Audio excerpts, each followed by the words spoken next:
Terima kasih atas waktu Bapak Ibu yang bersedia hadir di sini. Di sini saya mengucapkan selamat datang kepada Bapak Ibu yang guru hebat. Di sini saya ingin menyampaikan tentang menyebarkan ya Bapak Ibu ya, menyebarkan pemahaman dan pengalaman penerapan budaya positif. Ini merupakan tugas dari salah guru penggerak angkatan 8 dari Kabupaten Kalimantan. Di sini saya melaksanakan diseminasi tentang budaya positif. Di sini marilah kita belajar bersama. Saya katakan kita belajar bersama karena apa yang saya sampaikan tidak sepenuhnya itu benar.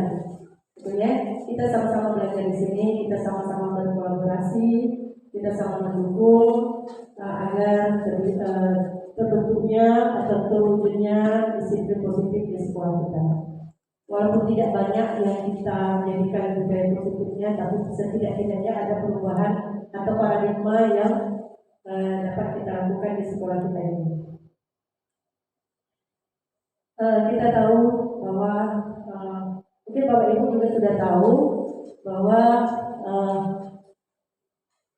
kita mengajar itu memiliki tujuan pendidikan, di mana tujuan pendidikan ini menurut Ki Hajar Dewantara yang merupakan tokoh pendidikan itu yang mengatakan bahwa menuntun segala kodrat yang ada pada anak agar mereka mendapatkan keselamatan dan kebahagiaan yang setinggi-tingginya, baik sebagai manusia ataupun sebagai anggota masyarakat. Itulah tujuan yang disampaikan oleh Ki Hajar Dewantara. Nah, jadi kita ini sebagai guru itu disebut sebagai pendidik. Sebab itu pendidik itu dia hanya menuntut tumbuh kembang atau tumbuh ataupun hidupnya kekuatan kodrat yang ada pada anak agar kita dapat memperbaiki lakunya dan bukan dasarnya, bukan dasar hidup dari dan tumbuhnya kekuatan kodrat. Jadi kita ini apalagi kita berada di sekolah yang tinggi, berbeda mungkin sedikit Bapak Ibu di sekolah kelas bawah. Untuk anak-anak didik yang di sekolah bawah, kita memang mengacungkan jempol kepada guru-gurunya, karena Bapak Ibu yang berada di kelas bawah itu mereka menuntun, mereka mendidik juga. Kalau kita ini mungkin tingkat di sekolah dan SLTA ini lebih mengarah kepada menuntun. Nah, kenapa di sini juga disebutkan adanya budaya positif? Budaya positif yang ada di sekolah itu ada munculnya itu dikarenakan adanya kebiasaan-kebiasaan atau nilai-nilai yang ada di sekolah. Yang sekarang ini berpihak pada murid agar mereka dapat berkembang membentuk pribadi yang kritis, yang penuh hormat, bertanggung jawab, yang sesuai dengan profil pelajaran Pancasila. Mungkin kita sudah mulai terbiasa mendengar istilah profil pelajar Pancasila ya Bapak Ibu ya. Karena terdapat ada 6 dimensi yang terdapat pada profil pelajar Pancasila, yang mulai dari beriman dan berakhlak, beriman dan bertakwa kepada Tuhan Yang Maha Esa, gotong royong, mandiri, kreatif, benar kritis, dan itu merupakan bagian daripada elemen dimensi dari profil belajar Pancasila. Model budaya positif ini ada 7 hal yang ingin saya sampaikan. Yang pertama adalah perubahan paradigma belajar, disiplin positif, motivasi perilaku manusia, kebutuhan manusia, posisi kontrol restitusi, keyakinan kelas, kemudian segitiga restitusi.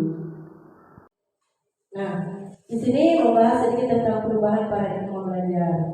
Dalam membangun budaya positif, sekolah dapat menyediakan lingkungan yang positif, aman, dan nyaman agar siswanya mampu berpikir, bertindak, dan mencipta dengan merdeka, mandiri, dan bertanggung jawab.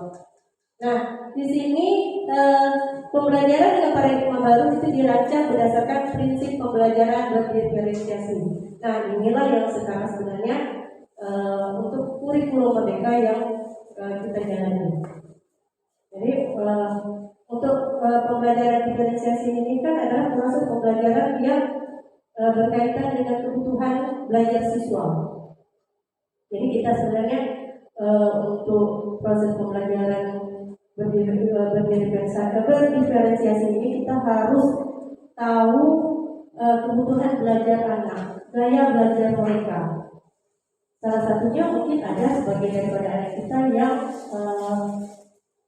gaya belajarnya auditori, kinestetik, mungkin video.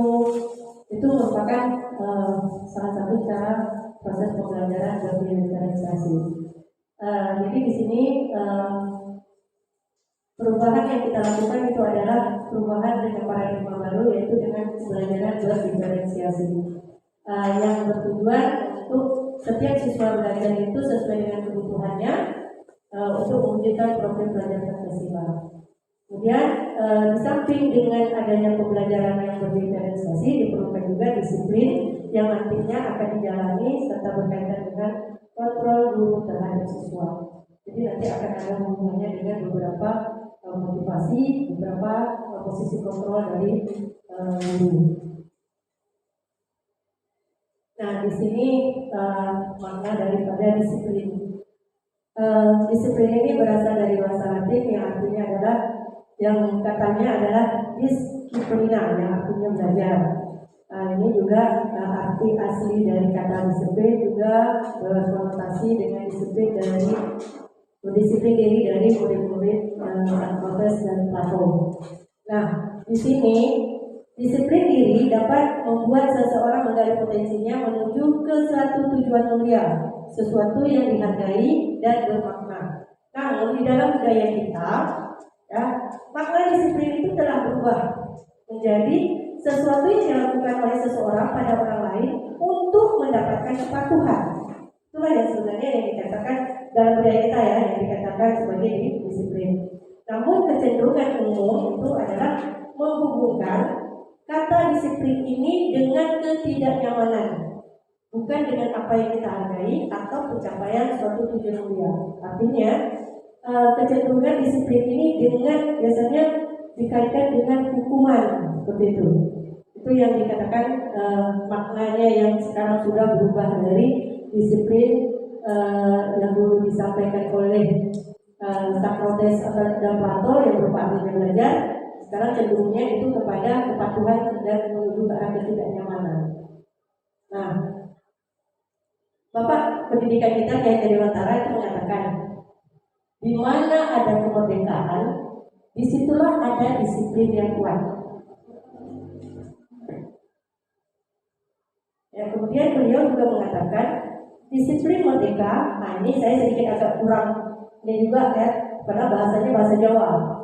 Mardika iku jarwanya, ora melepasi pangleh, ing uga kuat kuasa mandiri priyangga. Artinya adalah merdeka itu artinya tidak hanya terlepas dari perintah, akan tetapi juga cakap buat pemerintah diri sendiri.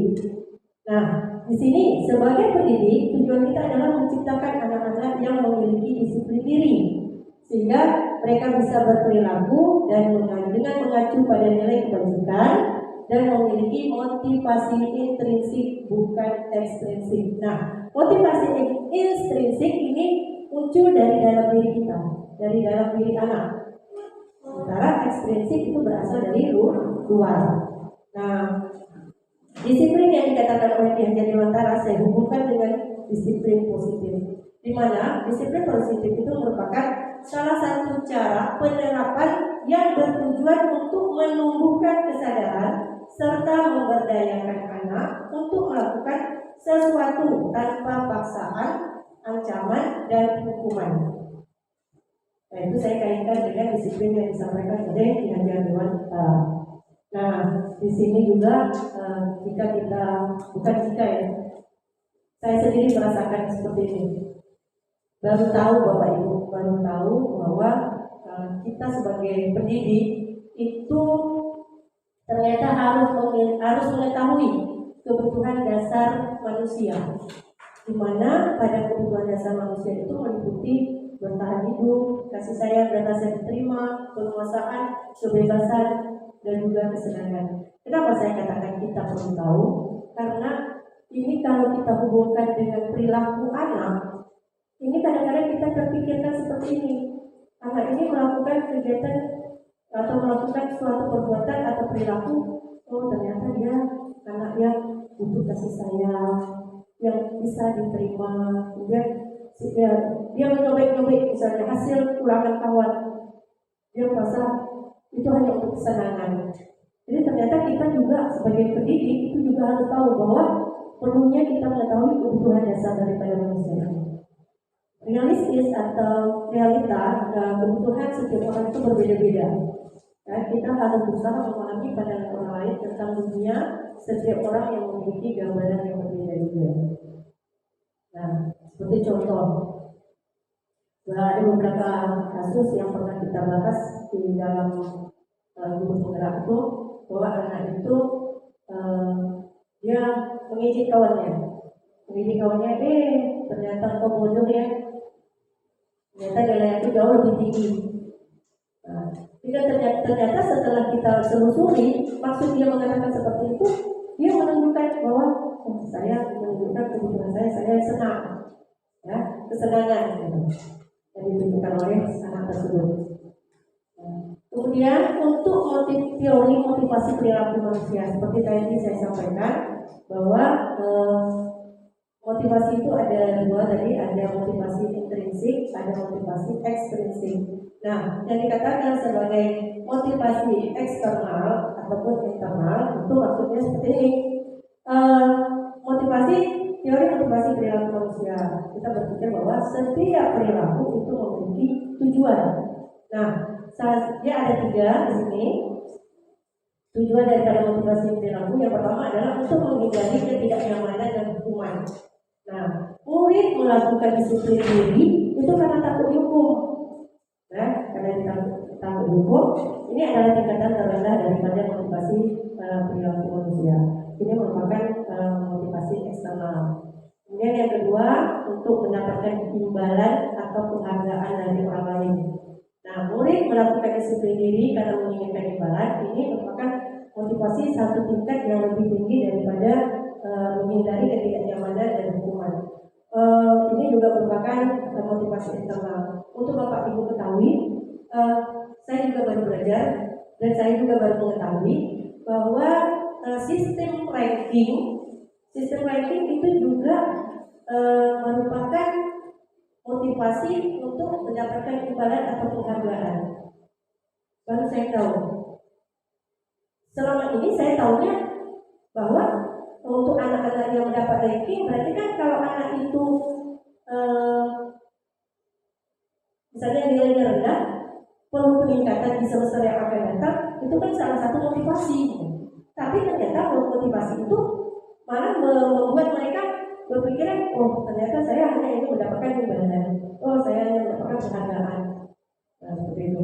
Kemudian yang ketiga, untuk menjadi orang yang mereka inginkan dan menghargai diri sendiri dengan nilai-nilai yang mereka percaya. Nah, ini adalah nilai yang dikatakan sebagai motivasi internal atau intrinsik yang berasal dari diri mereka sendiri. Mereka melakukan, mereka berusaha, mereka belajar, itu mereka dengan kesadaran mereka sendiri. Kemudian Kemudian selanjutnya, nah ini mungkin kalau kita sedikit bahas tentang konsep disiplin, dari konsep disiplin menuju ke identitas gagal, ya berupa hukuman, ya itu pertama hukuman itu bersifat menyakitkan, tidak nyaman, kemudian muridnya takut dan sifatnya memaksa, kemudian murid menyembunyikan masalah dan murid menjadi rendah diri. Nah ini yang terakhir ini, yang murid menjadi rendah diri ini, ternyata setelah kami pelajari bersama-sama dengan kawan-kawan guru penggerak, itu memunculkan sifat gagal pada diri anak. Dengan mereka merasakan bahwa tak payahlah dikerjakan, sama juga kok. Akhirnya dengan kegagalan, dengan rendah diri mereka akhirnya identitasnya itu bukan mengarah ke menuju kemajuan mereka, tapi menjadi gagal pada dirinya. Kemudian kalau yang untuk penghargaan, pertama dia tidak penting, ya. Yang kedua merusak hubungan. Nah inilah yang kemarin yang menjadi perbincangan kami dalam hal merusak hubungan. Saya berpikir jika kita ingin memberikan penghargaan kepada anak didik kita, kok dikatakan sebagai merusak hubungan? Pertanyaan saya kemarin. Akhirnya mendapatkan pencerahan dari fasil saya, mendapat pencerahan dari kawan-kawan guru penggerak juga. Ternyata memang merusak hubungan dalam arti anak ini akhirnya maunya berkumpul bersama mereka yang saya juara sama juara, ya, dan dihubungkan juga dengan perankingan tadi, dihubungkan bahwa dengan kita memberikan ranking membuat anak ini menjadi iri. Dia belajar kemarin minta ke saya, kok jadi ranking dia jauh lebih dibandingkan saya, kan? Hal-hal seperti itu ternyata untuk kawan-kawan juga Bapak Ibu ketahui, ternyata itu juga bisa merusak hubungan kekerabatan antara dia dengan kawannya. Nah, kemudian mematikan kreativitas.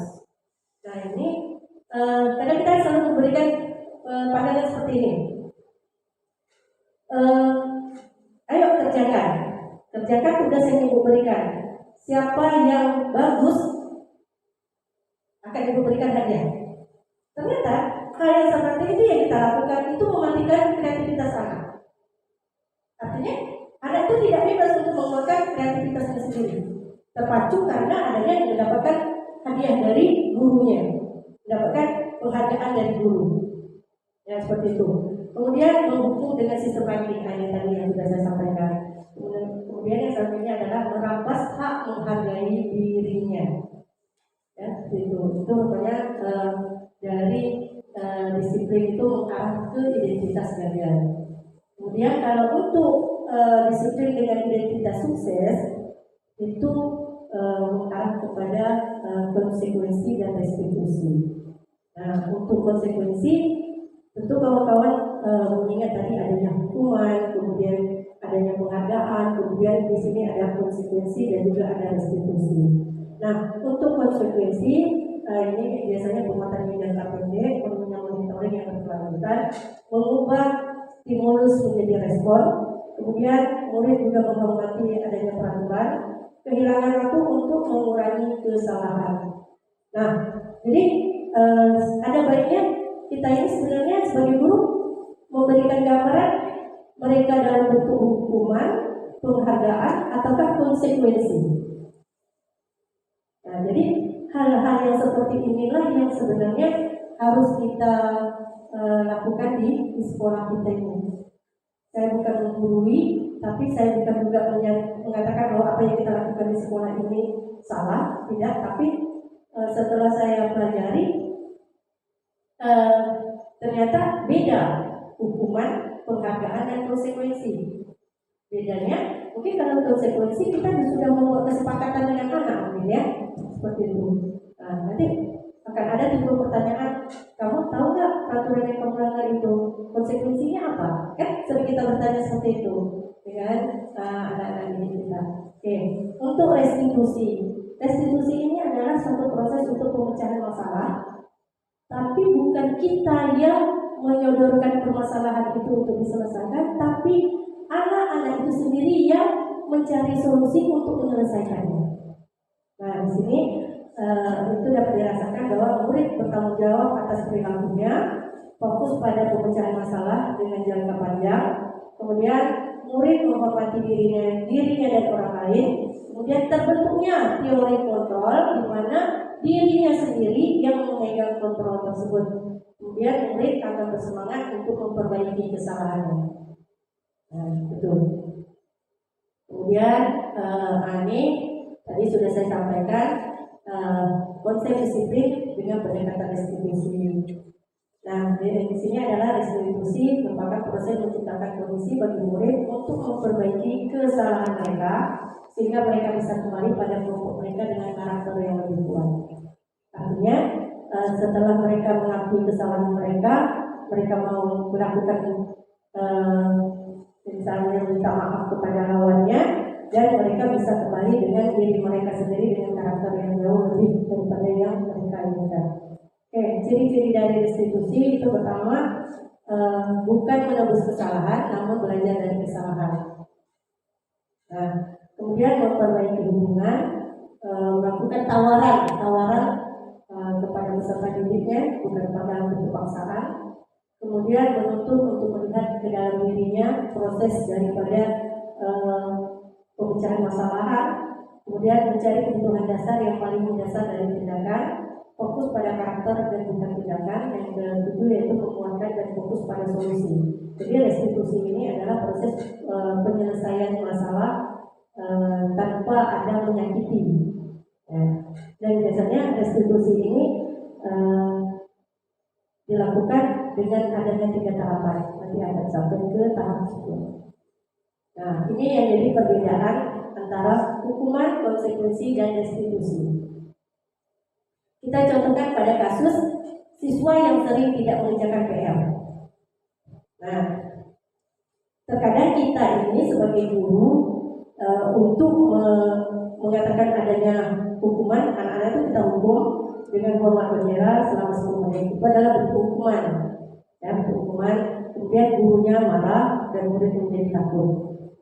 Nah, itu adalah sebagai bentuk hukuman. Kemudian kalau dalam bentuk konsekuensi, guru akan memberikan konsekuensi untuk mengerjakan PR-nya pada saat istirahat atau dikerjakan sebanyak berkali lipat. Misalnya soalnya jadi 10 diberikan jadi 20 kepada anak. Karena kita sebelumnya kita tanya dulu konsekuensinya kepada anak, dan biasanya konsekuensi ini terjadi bukan secara tiba-tiba. Sudah ada kesepakatan antara guru dan murid. Beda dengan hukuman. Hukuman bisa terjadi karena mungkin dari tingkat kesalahannya. Dari tingkat kesalahan, kalau kesalahan yang fatal, mungkin 1 hari berdiri dia yang bendera, seperti itu. Kalau mungkin hanya sekedar terlambat atau apa, itu biasanya kita berikan hukuman, contohnya seperti pengepayan bendera.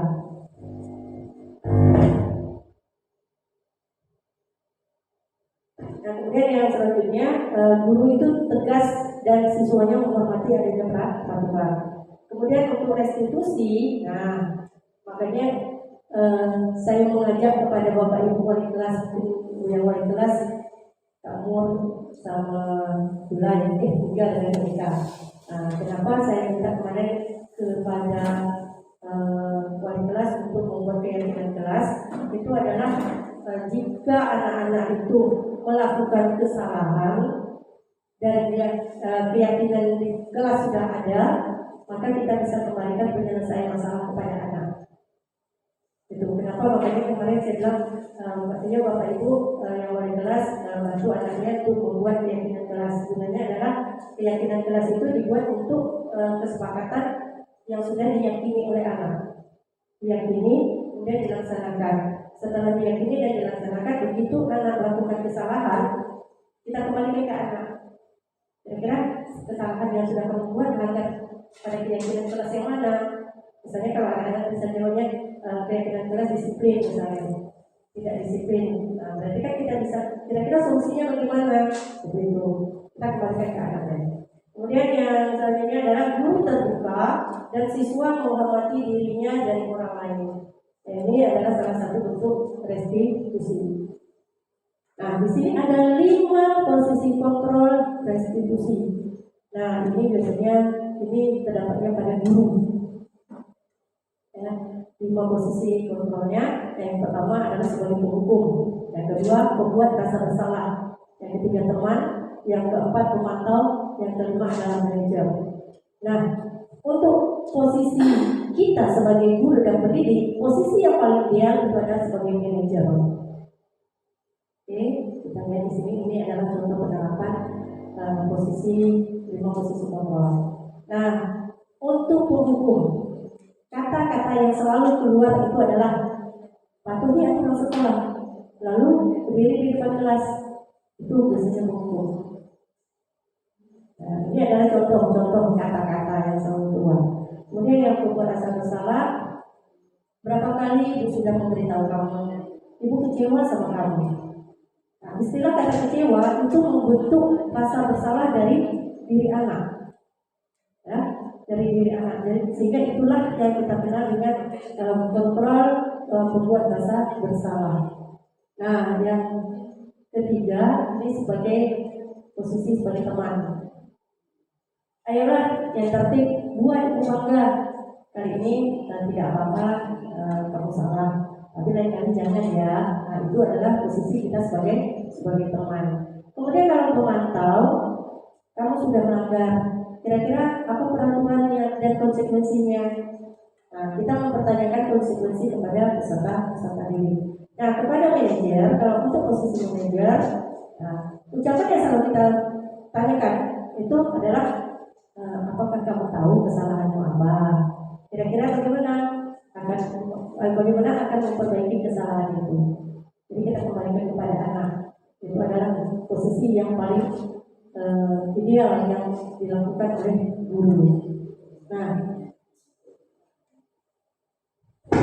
di sini inti dalam pembelajaran budaya positif yang saya dapatkan, ya, dari awal modul pertama sampai kepada modul ini, inti pembelajaran dari budaya positif yang pertama yaitu saya tidak bisa mengontrol orang lain, dan orang lain itu tidak bisa mengontrol diri kita atau saya sendiri. Semua kendali atau kontrol atas diri itu ada pada diri orang tersebut. Contoh, saya contohkan, saya menggenggam suatu barang. Tiba-tiba kawan-kawan pengen supaya saya membuka, dan saya tentu akan mempertahankan apakah saya ingin membuka genggaman saya atau tidak. Nak dipakai tarik ke, nak pakai pukul ke, nak pakai cubit ke. Kalau saya mengatakan tidak, berarti saya akan tetap menggenggam janji saya. Tapi kalau pada saat itu sebenarnya saya pengen membuka dengan diri, sebagai kontrol dirinya itu adalah diri saya sendiri, tentu dengan besar hati saya akan membuka dengan sendirinya. Berarti di saat saya menggenggam janji tangan saya,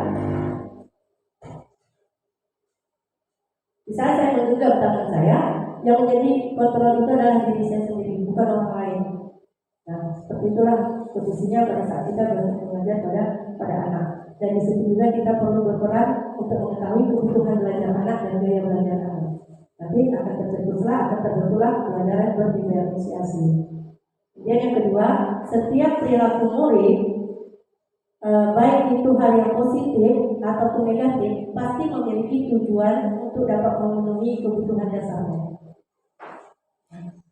Positif atau negatif perilaku anak itu pasti akan memenuhi untuk kebutuhannya. Contoh, jika anak salah satu tadi saya contohkan, anak itu dia merasa senang, kemudian dia mengejek kawannya yang nilainya jauh di bawah dia, dia mengejek.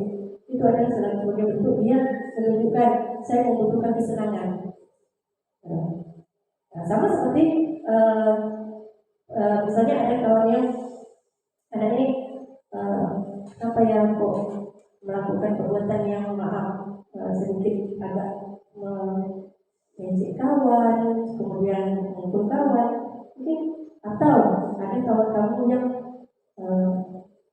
mau mengambil makanan yang kamu punya, atau mengambil makanan yang anak kita punya.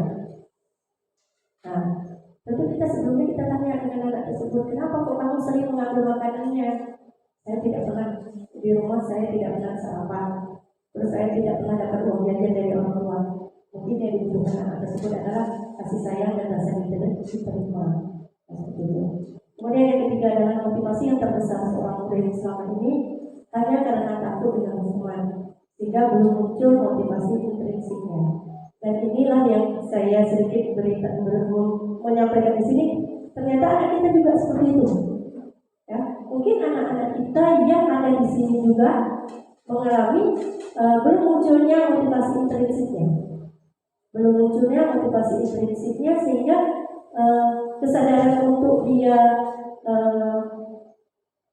untuk dia sadar diri bahwa hukuman itu sebenarnya tidak bagus untuk dia itu belum muncul. Karena ini sebagai contoh, ini anak-anak PMR kalau datang hari lalu nanti datang, saya juga kalau tidak datang. Dalam bentuk ancaman seperti itu aja, itu malah munculnya bukan motivasi intrinsik. Ya, malah yang munculnya timbul rasa takut dari anak. Kemudian yang keempat, seorang guru harus mampu memposisi dirinya sebagai manajer dalam pembelajaran di kelas. Dan kita kalau seandainya kita tahu bahwa manajer itu kan mengepalai semuanya. Jadi kita juga bisa tahu bagaimana mengontrol anak, bagaimana jika anak itu terkena masalah atau tipsnya bermasalah, kita bisa mengatasi masalah tanpa memberikan hukuman. Kemudian yang kelima, menyelesaikan masalah yang baik dan tidak menyakiti anak itu adalah dengan menerapkan tahapan segitiga restitusi. Nah, ini sedikit sebenarnya yang mulai mengarah kepada disiplin positif. Perlu adanya keyakinan kelas.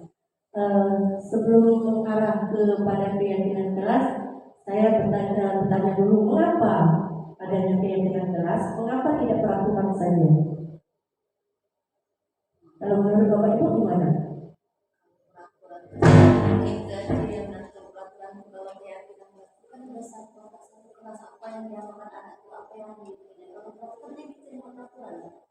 Setiap kita aja itu. Tapi kalau keyakinan keras kan kita waktu dengan siswa, apa yang siswa lakukan? Satu misalnya dia sendiri yang yakin, masuk tempat waktu bu, kan dia ada bukan peraturan dia. Tapi kalau itu kan berkeyakinan, berarti dia harus meyakini bahwa dia harus masuk tempat. Betul? Menanggapi. Karena kita kalau saya yang memberi ini terus, nanti bosan timbulnya. Jadi kita diskusi juga. Untuk yang keyakinan kelas saya rasa tidak berbeda ya sama dengan umum, karena itu melibatkan seluruh siswa dan guru. Yang ini kesepakatan dengan kelas. Peraturan itu dibuat mungkin dari satu pihak saja, dari sekolah peraturan yang harus dipatuhi oleh seluruh siswa. Jadi ada perbedaan antara peraturan dan tipis dengan peraturan dan keyakinan kelas, tapi pada dasarnya mengatur kepada disiplin sekolah sebenarnya. Itu saja. Yes. Singkat saja. Yang jelas kalau keyakinan kelas ini siswa merasa diizinkan aturan yang dan pihak saja. Enak, ada nama? Semuanya. Baik, pada dasarnya apa yang disampaikan oleh kawan-kawan itu benar semua, gitu kan? Bahwa kita harus yang namanya keyakinan kelas itu siswanya yang terlibat di dalamnya. Seperti yang disampaikan oleh Bu Mon juga Bapak tadi, bahwa anak itu dari anak, dia yang meyakini. Sementara kalau peraturan itu dari sekolah yang membuatnya. Nah, di sini juga saya menyampaikan. Saya sedikit kembali ke gambar ini bahwa adanya peraturan kelas. Nah, dari peraturan kelas ini muncullah keyakinan kelas. Nah, dari keyakinan kelas di sini kan ada peraturan kelas muncul menjadi keyakinan kelas yang melibatkan siswa di situ dengan, kalau kita perhatikan nanti ya, dengan keyakinan kelas dari masing-masing kelas itu akan membentuk adanya lingkungan positif. Nah, saya yakin kalau Bapak Ibu wali kelas sudah, masing-masing kelas kita juga sudah menjalani yang namanya keyakinan kelas, pasti akan munculnya nanti adalah lingkungan positif. Nah, dari lingkungan positif akan ada namanya kebiasaan-kebiasaan yang kita lakukan terjadi yang sifatnya positif, akhirnya akan membentuk budaya positif. Nah, itu sedikit gambaran tentang adanya keyakinan kelas. Nah, ini pertanyaannya sama seperti kalau kita tanya di sini, mengapa keyakinan kelas, mengapa tidak peraturan saja? Sama seperti ini. Bapak Ibu, kenapa disuruh kalau pergi ke jalan raya itu harus menggunakan helm? Atau Bapak Ibu tanpa diberitahukan adanya razia, Bapak Ibu dari rumah ada standby dengan menggunakan helm? Pertanyaan yang sama sebenarnya yang kita tanyakan. Seseorang lebih tergerak dan bersemangat untuk menjalankan keyakinan daripada sekedar mengikuti serangkaian peraturan kelas atau peraturan tertulis. Biasanya seperti itu. Nah, contohnya lah seperti tadi saya sempat membuat keyakinan kelas kepada anak kelas 12 dia untuk mata pelajaran biologi. Itu sebenarnya juga saya sudah buat.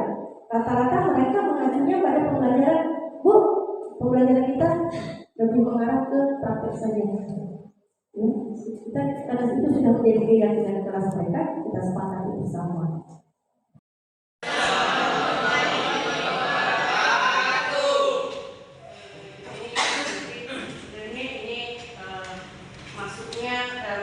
Penjelasan ini maksudnya nanti pada saat kita masuk ke pelajaran biologi, nanti kita intinya sebenarnya bahwa setiap guru itu karena dia masing-masing memiliki dia mengajar mata pelajaran yang berbeda, maka setiap guru itu sebenarnya kalian dengan saya mata pelajaran itu apa?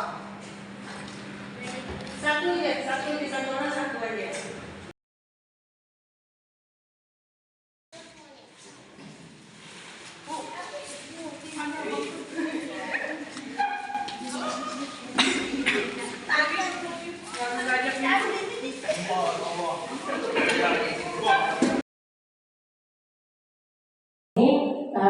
Kegiatan pembuatan keyakinan kelas dari kelas 11 yang kemarin.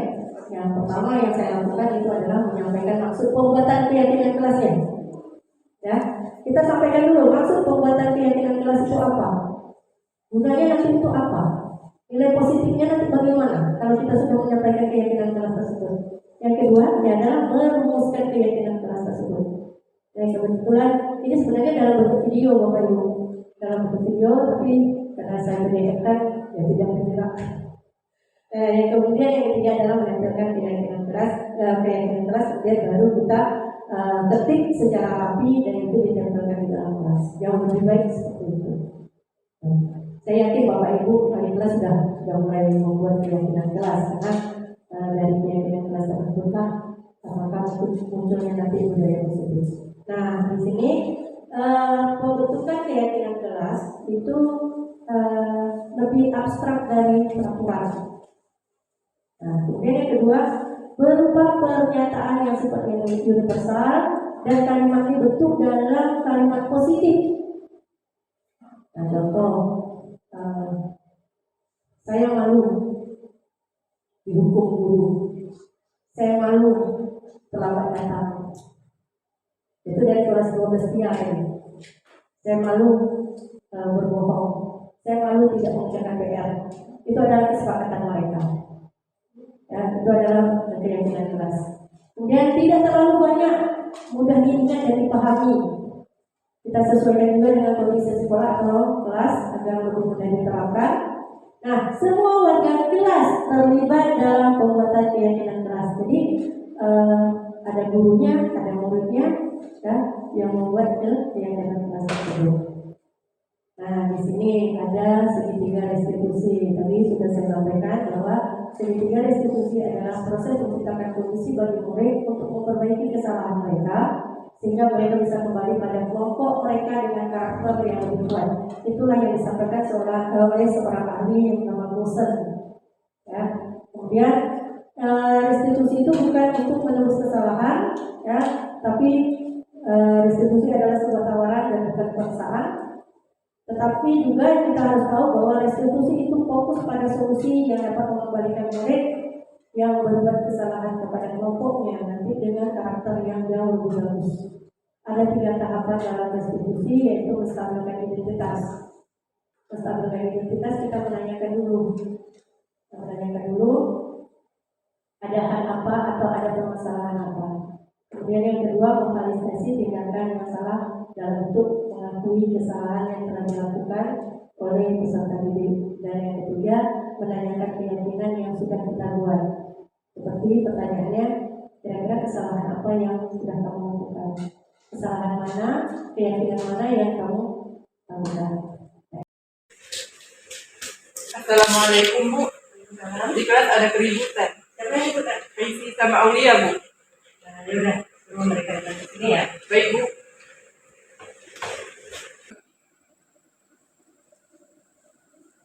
Ya, ayo, ini Aulia, Ais. Aulia, kamu kenapa kok kelihatannya marah-marah? Iya nih Bu, saya lagi kesel sama Ais. Loh, kenapa? Jadi gini Bu, Ais sih ngejamin anak saya, tapi mana dia patahin, mana itu lebih dari kakak saya yang dari Singapura. Ais, kok betul? Itu Bu, Ais tadinya nggak sengaja ngejamin Aulia, cuma udah minta maaf sama Aulia, tapi Aulia masih marah-marah. Ini ya, Aulia, Ais. Di sini Ibu tidak mencari siapa yang benar, siapa yang salah, ya. Jadi kita di sini cari solusi bersama-sama. Gimana? Setuju? Aulia, kita tahu ya bahwa setiap orang pasti marah kalau barang kesukaannya atau kesayangannya itu rusak atau hilang, ya. Ibu juga pernah merasakan hal yang seperti itu karena hal-hal yang seperti itu manusiawi, ya. Nah, tapi Ibu bangga kok sama kamu. Bangga, kenapa Bu? Ya, karena kamu kan cuma marah-marah aja kan, tidak melakukan tindakan yang berlebihan. Seperti misalnya membalas balik dengan mematahkan pina Ais, ya kan? Tidak, tadinya mau seperti itu, tapi Bagus, itu tandanya kamu bisa nahan diri, bisa nahan emosi, ya. Nah, sekarang apa perasaan kamu setelah kamu marah-marah?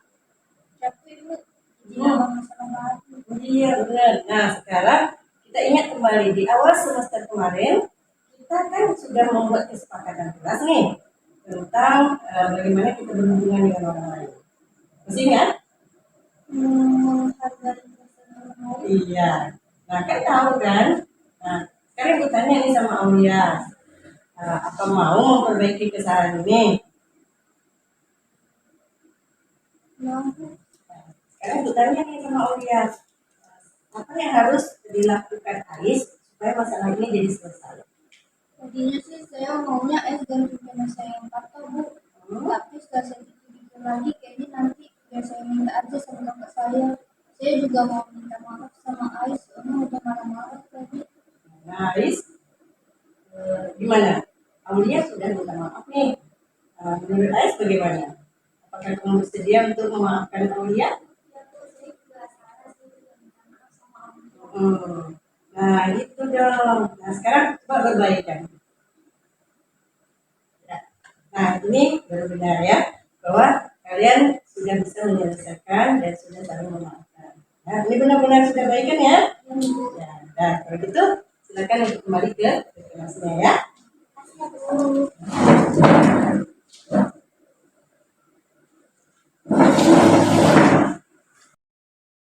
Tanggapan saya terhadap penyelesaian masalah yang dilakukan Ibu Nur Aziz sangat tepat karena tidak menyalahkan dan tidak membenarkan pihak manapun.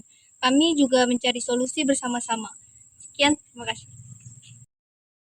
Ini sebenarnya salah satu tugas saya kemarin Yaitu dalam kebetulan saya tidak diskusi, tapi tidak saya berikan tayangkan karena di sini berperannya di situ ada pembaptis, ada Aris, ada Aulia, ada Opan, anak-anak kita yang sudah membantu. Dan juga saya mengucapkan terima kasih kepada Bu Ainul karena pada saat membuat tugas segitiga restitusi kami menggunakan meja Bu Ainul. Kemudian di sini terakhir sebagai penutup, seperti yang telah disampaikan juga dalam standar pendidikan nasional, ya, dalam penerapan program disiplin positif, hendaknya guru memiliki standar kepribadian, profesional, dan sosial yang baik, di mana guru mampu merefleksi dirinya dalam posisi kontrol saat itu. Bagaimana perjalanan dirinya sebagai among atau manajer yang menuntut murid-muridnya menjadi insan yang mandiri, merdeka, dan bertanggung jawab. Nah, itulah yang diharapkan dari standar pendidikan nasional. Saya mengucapkan banyak-banyak terima kasih kepada semua warga SMA Negeri 5 Kudur karena sudah mendengarkan penjelasan saya tentang penyebaran pemahaman budaya positif di sekolah. Kepada semua warga SMA Negeri 5 Kudur, sekali lagi saya mengucapkan terima kasih. Maju bersama untuk memajukan sekolah kita. Saya tutup dengan Assalamualaikum warahmatullahi wabarakatuh.